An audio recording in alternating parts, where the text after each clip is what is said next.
Welcome to the Dirty Gym Exercise Index. I'm Casey, and today we're going to be talking about the dumbbell pullover. Now, I'm sure you've seen this movement. I'm sure you've heard about how terrible this is for your shoulders. You've seen it done with a barbell. You've seen it done with an easy curl bar, all kind of implements. But let's really talk about what's happening here. So first, yes, to do the dumbbell pullover, you need to make sure that you have proper shoulder, range of motion.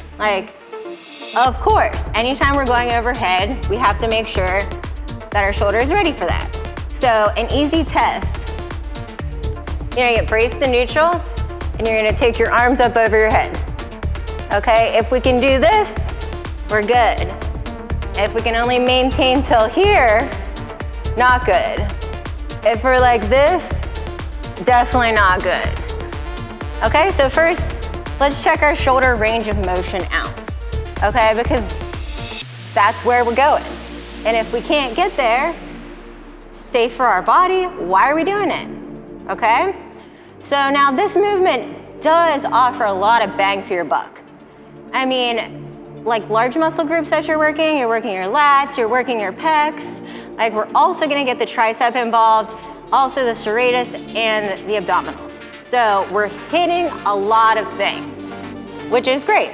One movement, getting a lot done. So this is a wonderful accessory movement for either your chest or your back days. I mean, if you love it, you can just throw it in both. So when we're talking about movement execution here, you'll see two main types. So you'll see both a bent arm pullover and a straight arm pullover. So typically with that straight arm pullover, it's really good to use that with lighter loads to help your range of motion, working through that range of motion, and it's gonna give you a little more pec emphasis.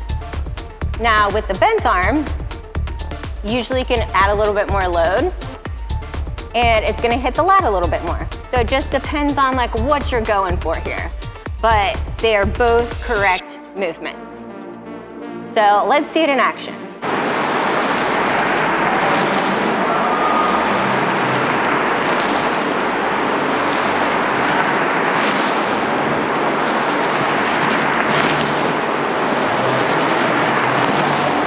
Okay, let's talk about what we saw there.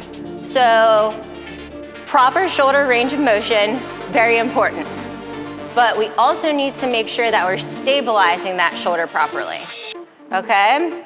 I mean, we don't press things like this. This looks very unnatural. So when we're setting up here, we need the trap pinned down, the lat pulled back, and we wanna make sure that the elbow and wrist stay pretty much in alignment, okay? So we're not out here like a giant T. So shoulder seated, elbow, wrist in alignment here as we do this. So you're gonna wanna think about pulling those elbows in while you do this movement.